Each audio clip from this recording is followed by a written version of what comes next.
At a time when we face unprecedented transition amidst two wars, I've asked Secretary Robert Gates to continue as Secretary of Defense, and I'm pleased that he's accepted. 2 years ago, he took over the Pentagon at a difficult time. He restored accountability. He won the confidence of military commanders and the trust of our brave men and women in uniform, as well as their families. He earned the respect of members of Congress on both sides of the aisle for his pragmatism and competence. He knows that we need a sustainable national security strategy, and that includes a bipartisan consensus at home. As I said throughout the campaign, I will be giving Secretary Gates and our military a new mission as soon as I take office, responsibly ending the war in Iraq through a successful transition to Iraqi control. We will ensure that we have the strategy and resources to succeed against al-Qaeda and the Taliban. As Bob said not too long ago, Afghanistan is where the war on terror began, and it is where it must end. And going forward, we will continue to make the investments necessary to strengthen our military and increase our ground forces to defeat the threats of the 21st century. Eric Holder has the talent and commitment to succeed as Attorney General from his first day on the job, which is even more important in a transition that demands vigilance. He has distinguished himself as a prosecutor, a judge, and a senior official, and he is deeply familiar with the law enforcement challenges we face, from terrorism to counterintelligence, from white-collar crime to public corruption. Eric also has the combination of toughness and independence that we need at the Justice Department.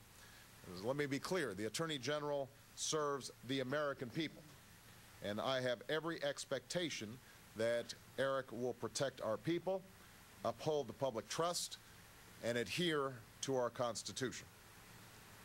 Janet Napolitano offers the experience and executive skills we need in the next Secretary of Homeland Security. She has spent her career protecting people as a U.S. attorney, an attorney general, and as the governor of Arizona. She understands the need for a Department of Homeland Security that has the capacity to help prevent terrorist attacks and respond to catastrophe, be it man-made or natural. Janet assumes this critical role, having learned the lessons, some of them painful, of the last several years, from 9/11 to Katrina. She insists on competence and accountability. She knows firsthand the need to have a partner in Washington that works well with state and local governments. She understands as well as anyone the danger of an unsecure border, and she will be a leader who can reform a sprawling department while safeguarding our homeland. Susan Rice will take on the crucial task of serving as permanent representative of the United States to the United Nations. Susan has been a close and trusted advisor. As in previous administrations, the UN ambassador will serve as a member of my cabinet and an integral member of my team. Her background as a scholar on the National Security Council and Assistant Secretary of State will serve our nation well at the United Nations. Susan knows the global challenges we face demand global institutions that work. She shares my belief that the UN is an indispensable and imperfect forum. She will carry the message that our commitment to multilateral action must be coupled with a commitment to reform. We need the United Nations to be more effective as a venue for collective action against terror and proliferation, climate change and genocide, poverty and disease. Finally, I am convinced that General James Jones is uniquely suited to be a strong and skilled national security advisor. Generations of Joneses have served heroically on the battlefield, from the beaches of Tarawa in World War II to Foxtrot Ridge in Vietnam. Jim Silver Star is a proud part of that legacy.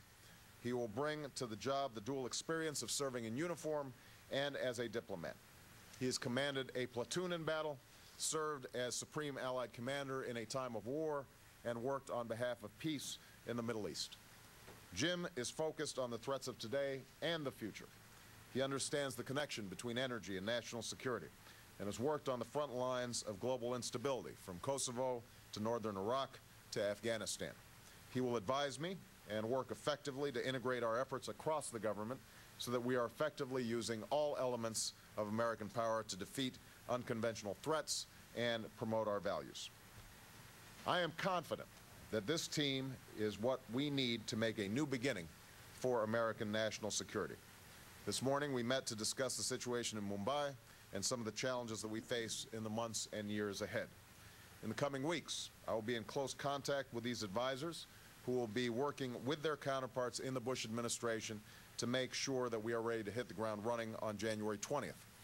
Given the range of threats that we face and the vulnerability that can be a part of every presidential transition, I hope that we can proceed swiftly for those national security officials who demand confirmation. We move forward with the humility that comes with knowing that there are brave men and women protecting us on our front lines. Diplomats and intelligence officers in dangerous corners of the world, troops serving their second, third, or fourth tours, FBI agents in the field, cops on the beat, prosecutors in our courts, and cargo inspectors at our ports. These selfless Americans, whose names are unknown to most of us, will form the backbone of our effort. If we serve as well as they are serving, we will protect our country and promote our values. And as we move forward, with respect for America's tradition of a bipartisan national security policy and a commitment to national unity, we have to recall that when it comes to keeping our nation and our people safe, we are not Republicans or Democrats. We are Americans. There's no monopoly of power or wisdom in either party. Together, as one nation, as one people, we can shape our times instead of being shaped by them. Together, we will meet the challenges of the 21st century not with fear, but with hope.